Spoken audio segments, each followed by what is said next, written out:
Today we talk to Michele Zukovsky. Where are you from? Los Angeles, California. How did you come to the clarinet?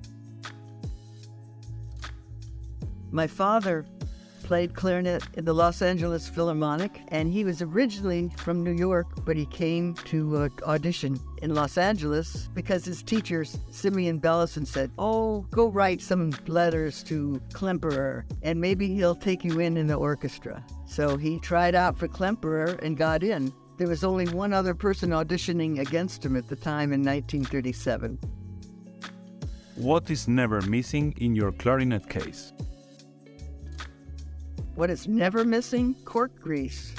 Gotta have cork grease. I don't know, it's just one of those things you can see right away, that little thing where you put the little cork grease in, and then when the Brahms Third Symphony comes up, when you have to go change the clarinet really quickly, I call it the cork grease symphony. So, Any advice that someone gave you and changed your life? My life was different than most. Was your father a clarinet player too?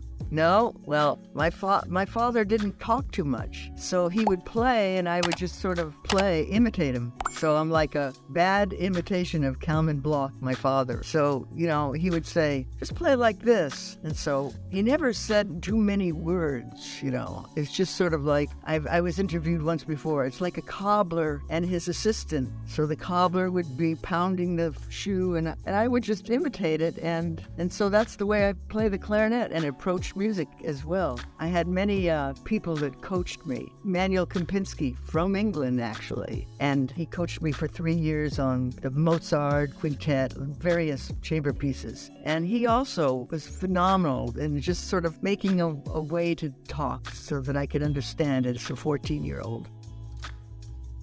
Who were your clarinet teachers? 2 lessons with Mitchell Lurie, 3 lessons with Leon Rushinoff, 2 lessons with Dominic Farah, and I was in the orchestra at 18, so I knew it all, you know what I mean? Not true. I studied with Hans Deinzer, but I did take 1 lesson with Hans Deinzer.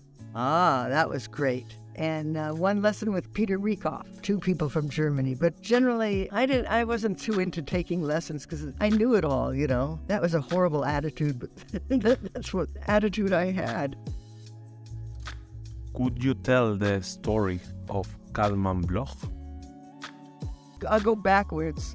We were in New York walking. I think he had just quit the orchestra, and we were walking in New York near Columbia University, and he wanted to be a dentist. So we're walking around, and he says, "Gee, do you think they'll give me my $200 back for the fee to enter Columbia? Because what happened is," and he had all his dentist tools that I played with for years. So he wanted to be a dentist. He would have been a terrible dentist, but that's another story. It's like not good with the hands. Anyway, so he and I got along really well. That was a good question to ask. But his story is that he was in the boys' band, playing the fife in 1920 or something. And he went to Bellison, Simeon Bellison, the great teacher in New York, and he asked for lessons. So he got lessons. So he studied with Bellison, and Bellison, after each lesson, would take $2 out of his wallet and put it back in. "Thanks for paying me." You got a scholarship. The bad thing about Bellison, or maybe the good thing, is he played for 1 year. My father, Kalman Bloch, you pronounce it better, Bloch. Or if it's from the Ukraine, or Ukraine Bloch. Whatever. Anyway, he would spent a year playing double embouchure. Simeon Bellison looked at it and he says, "Oh my God, you're playing double embouchure and you're playing a German clarinet." I mean, he was just sort of not too aware of either equipment or embouchure.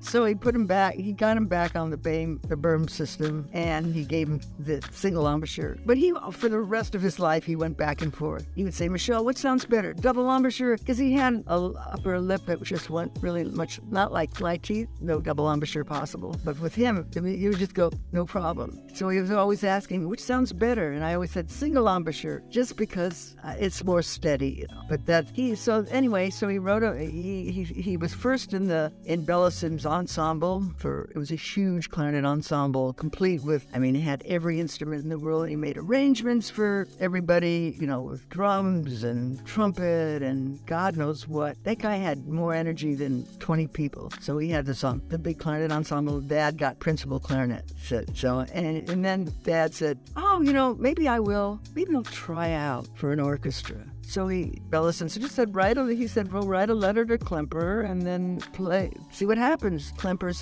wrote him a letter back. Sure, Mr. Bloch, I'd love to hear you. And he played the piano. And they just did a Brahms sonata or something. He says, okay, you win. Didn't have to do any orchestra repertoire or anything. So that's Bellison. And I would visit Mr. Bellison from time to time.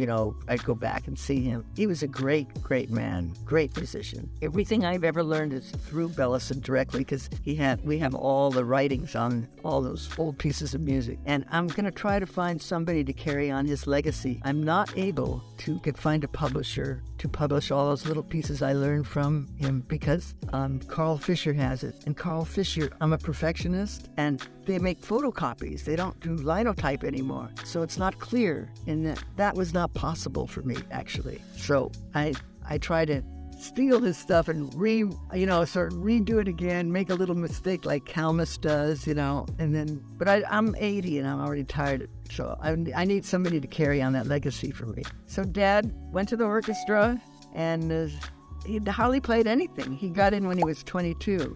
He's like me. Like he just sort of, oh, okay. And then he had to play, his first piece was Firebird by Stravinsky. And he was he was like counting like a sucker, But he did it. He always had good rhythm. And Perrier, the man he replaced, was a gentleman. Because the conductor said, go away, Perrier, and come in here, Kalman. And Perrier would help my dad. I would have just gotten a little angry, but not Mr. Perrier. So there was a lot of French players at the time. Henri Debouchet was the oboe player from whom my father learned a lot. A lot of great players then, So he went to the orchestra when he was 23 and put his dental equipment, in one spot and just went crazy for the 37 years he played in the orchestra with mouthpieces and reeds, like we all do. Especially him, though. Dad changed his mouthpiece like I changed my underpants. It's like really crazy. And that's like every day. Just share that with you, okay? What did you learn after all these years at the LA Phil? That's a good question. Well, I learned the whole repertoire. I hold at least 150 years of repertoire. And if you were to, I could, it's like I can do one thing really well. Don't ask me to cook, you know what I mean? But something, I have a confession, okay? I hear a Beethoven symphony and, it's cut from the same cloth. Which Beethoven symphony am I listening to now? I get them mixed up a little bit. It might be old age. And sometimes a little with Brahms too, but never with Mozart.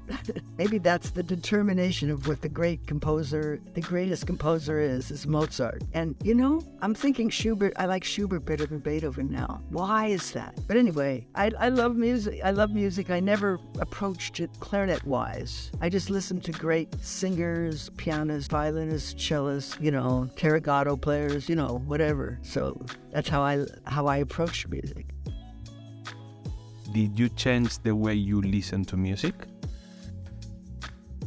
Yes, because for the first 10, I got in 1961, and until 1961 and 72, I was playing French system. And we had our idols, Gigliotti, all the first players in America. But actually, when I was young, all I had was the Concerto Weber number 1 by some German guy who had this strange, funny little whiny tone. And that was my Weber first, I think. I thought, his sound is terrible, but he's so musical. Anyway, so as I got older, as I changed, so I liked the French-American school, and then as I got older, I liked the Viennese, so such a dark tone that you could hardly tell one note from the next. That was my goal.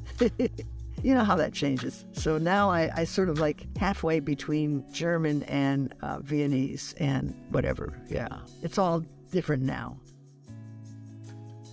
A concert that you will always remember? Okay, here we go.